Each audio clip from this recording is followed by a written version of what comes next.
And I think that's what happened to the Muslim world. If I look at Medina, Medina was matriarchal, more than patriarchal. Women taught, women ran the marketplace like Shifa. They gave asylum like Fakhita, Umihani. Some of them ruled for 50 years, as Fatima Mendisi would argue. Now, last night I spoke about the right of women to wear niqab. In fact, I just mentioned in passing, two people ran up to me and said, how can you defend the niqab? So I said, no, if you understand democracy, I may not agree with the Amish, I may not agree with the Mormons, I may not agree with some evangelicals, but every woman has a right to her expression, even if I don't like it, even if I don't agree with that. So that's important. We also need to bust myths, not about ourselves, but other communities who cannot express and help themselves. There's often the myth of the given that all the poor are lazy, and sometimes you find people in Flint and the centre of Detroit working 2-3 jobs, single women.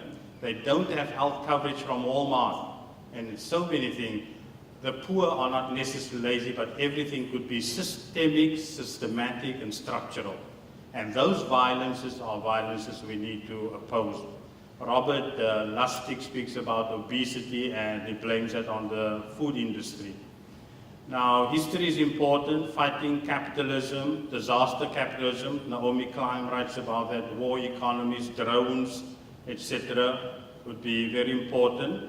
And sometimes there's a master narrative that's false, and sometimes we have multi-master narratives. The Shia, Sunni master narratives on Karbala, and so we need to embrace those. But it's not important for us to find fault and every time see challenges, but offer solutions. In Surah Balad, وَأَنْتَ حِلٌّ لِهَذَا الْبَلَدِ could also be interpreted, وَأَنْتَ حَلٌّ لِهَذَا الْبَلَدِ. You should become the solution to this nation and to this country. Let me just quickly go through the headings and then come to a conclusion. It's important to see that many statistics have transformative impact, but there's also statistics about minorities that lie. And one of the works is the work of Thukufu Zubairi about those statistics. That's important to read because people who deflate and inflate some numbers just to harm other minorities and people they do not really like. Service is important, and we find wherever people promise service or they have a track record of service, it's easy for them to get 4.5 million for their campaigns or 1.5 million, etc. And lastly, I think it's by time that Muslims move towards a full Muslim-led dream university, very similar to Notre Dame and Georgetown. These are secular universities, but these Muslims are in the driver's seat.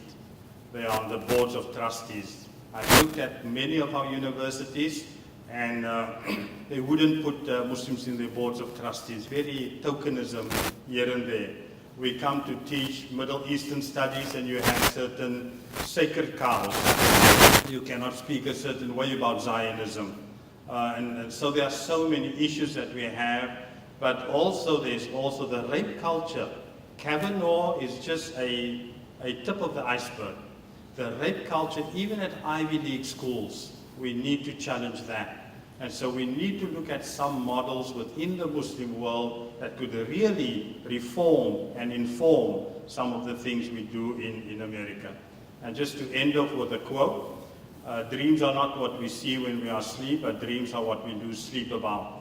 And we need to lose sleep about things that will bring a legacy of monumentality. Another lovely quote I love is, there are 3 patriots, 2 bad and 1 good.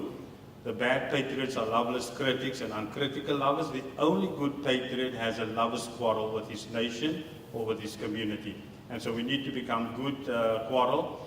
When people say, you're not American, then challenge that and say, well, my narrative of true Americanness is that we are ontologically different, we are inclusive, we are this, that, and the other, so you actually drown out those other negative ones. And then lastly, let us always see the global picture, the 50,000 feet eagle's eye view versus the worm's eye view. We love that we may learn to live, and we live that we may learn to love. Thank you so much.